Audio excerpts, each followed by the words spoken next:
नमस्कार दोस्तों।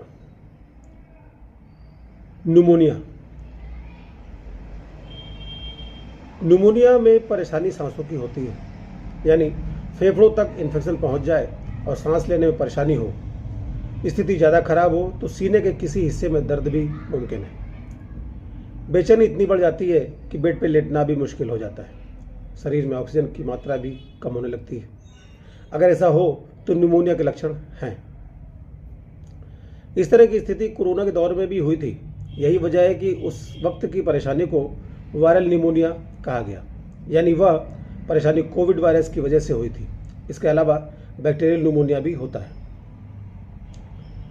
अगर न्यूमोनिया की स्थिति बनाने वाले वायरस या बैक्टीरिया आदि का इन्फेक्शन नाक के सुराखों, सांस की नलियों तक ही सिमट कर रह जाए और उस शख्स को सिर्फ खांसी, जुकाम, बुखार आदि हो तो यह न्यूमोनिया नहीं कहा जाएगा। इसे ठंड लगना या वायरल फीवर होना कह सकते हैं। वहीं इन्फेक्शन फेफड़ों तक पहुंच जाए, जिस वजह से सांस लेने में परेशानी होने लगे, बच्चों के सीने में कफ जमा हो, सीने से आवाज आए, वे बेचैनी हो, तो न्यूमोनिया की स्थिति बनती है। इसलिए ये ध्यान रखें।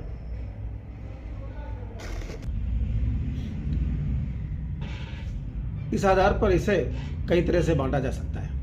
मसलन अगर पूरी सोसाइटी में न्यूमोनिया की बीमारी फैली है तो उसे कम्युनिटी न्यूमोनिया कहेंगे। अगर हॉस्पिटल के इन्फेक्शन की वजह से न्यूमोनिया हुआ हो तो उसे हॉस्पिटल एक्वायर्ड न्यूमोनिया कहेंगे। इनके अलावा श्वास तंत्र का कौन सा अंग प्रभावित हुआ है उस आधार पर भी बांटा जा सकता है। मसलन सांस की नली में इन्फेक्शन हुआ है तो उसे ब्रांको न्यूमोनिया कहेंगे। बड़े बुजुर्गों में न्यूमोनिया, उनके लक्षण एवं बचाव। सबसे पहले हमें अपने खान पान में बदलाव करना चाहिए। मौसमी सब्जी और साग हफ्ते में 2 से 3 दिन जरूर खाएं। अगर किसी को गले में खराश महसूस हो रही हो तो उस शख्स को एक चुटकी नमक को एक गिलास में गुनगुने पानी मिलाकर गरारे जरूर करने चाहिए। इससे फर्क पड़ेगा। मूंगफली बहुत सस्ती होती है, इसे भी हफ्ते में 3-4 दिन कम से कम 50 ग्राम खा सकते हैं। हर दिन कम से कम 2 अखरोट ले लें। अपनी इम्यूनिटी को मजबूत करते रहें। सही खान पान रखें। ज़्यादा तेल वाली चीज़ें बहुत कम से कम खाएं या ना खाएं। जंक फूड और पैक्ड फूड से बचें। सुपाच्य भोजन खाना आपकी सेहत के लिए बेहतर होगा। अब अपने रहन सहन में बदलाव कैसे कर सकते हैं आप? जब बिस्तर से पैर नीचे उतारें तो सीधे जमीन पर ना उतार कर चप्पल में रखें। बाथरूम की खिड़की रात को बंद करके सोएं ताकि सुबह बाथरूम में ठंड न लगे। ब्रश, शेव आदि गर्म कपड़े पहनकर ही करें। कई लोग कपड़ों के गंदे होने से डर से सोचते हैं कि बाद में पहन लेंगे, लेकिन ठंड लगने में देर नहीं लगती है। इसी तरह हीटर के पास से फौरन ही ठंडी जगह पर न जाएं। कम से कम 5-7 मिनट का अंतर जरूर रखें। जिन लोगों को सर्दी खांसी है उनसे थोड़ा सा दूर रहें, खासकर जब वे खांसें या छींकें। खुद बीमार हैं तो छींकते व खांसते समय मुंह में या नाक में रुमाल जरूर रखें। भीड़ वाली जगहों पर जाना टाल दें। अगर ऐसा मुमकिन ना हो तो मास्क लगाकर जाएं। अगर बाहर ठंडी हवा चल रही है तो पार्क में टहलने न जाएं। इसके बदले घर में ही एक्सरसाइज और योगासन वगैरह कर सकते हैं। अगर यदि 3 दिन से ज़्यादा बुखार और सीने में काफ़ी कफ हो, सीने में दर्द हो, बेचैनी महसूस हो रही हो, सांस लेने में परेशानी हो रही हो, तो आप किसी नज़दीक के हॉस्पिटल में या डॉक्टर से ज़रूर संपर्क करें। बच्चों में न्यूमोनिया के लक्षण एवं उनसे बचाव। बच्चों की सामान्य दिनचर्या बदल गई हो, शांत रहने लगे हों तो गौर करिए। हर दिन वह 10 घंटे सोता था, अब 13-14 घंटे सो रहा है तो गौर करिए। खेलने में दिलचस्पी कम हो गई हो तो ध्यान रखें। होंठ सूखना, कम पेशाब आना, नाखून या होंठ या फिर दोनों नीले या भूरे रंग हो जाना, ऐसा शरीर में ऑक्सीजन की कमी की वजह से होता है, तो उसका भी ध्यान रखें, ऑब्जर्व करते रहें। सांस तेज हो जाना, सीने और पेट के बीच की त्वचा का धंस जाना, जिसे पसली चलना भी कहते हैं। सीने से घरघराहट की आवाज़ आना, गले में दर्द की शिकायत करना, खांसते समय रोना या बेचैनी होना, दूध पीने या फिर खाने की इच्छा काफ़ी कम होते जाना। कान हमेशा ढककर रखें। सीने में ठंड न लगे, इसका ध्यान रखें। अगर बाहर धूप भी खिली हो तो भी कान और सीना जरूर कवर करके रखें। बाकी अंगों में भी हवा न लगे, इस बात का जरूर ख्याल रखें।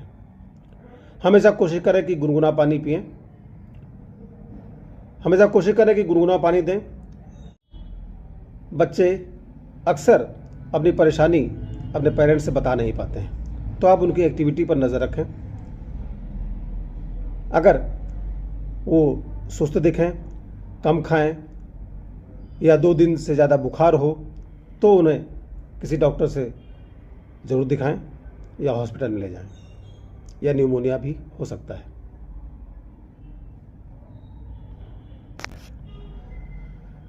बचाव के लिए बच्चे के कान हमेशा ढक कर रखें।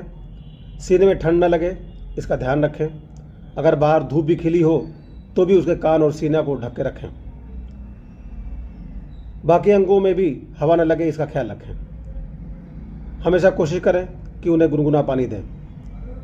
बच्चों को ठंडा खाना या पीना हरगिज़ न दें। अगर बच्चा माँ को दूध पी रहा है तो उसे पिलाते रहें। इसके अलावा यदि 2 दिन से ज़्यादा बुखार हो गया हो और वो सुस्त दिखें, खाना कम कर दें, तो ऐसी स्थिति में आप तुरंत डॉक्टर से संपर्क करें। होम्योपैथी में न्यूमोनिया का बहुत ही सफल इलाज है।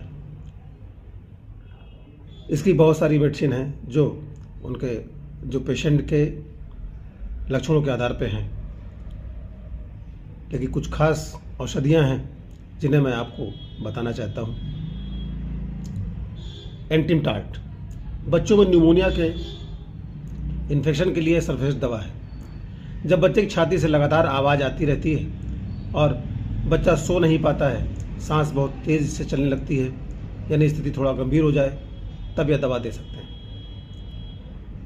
इपिकॉक न्यूमोनिया के उन मरीजों में जिनमें खांसी के साथ लगातार उल्टी होती हो तो यह दवाएं बहुत उपयोगी है।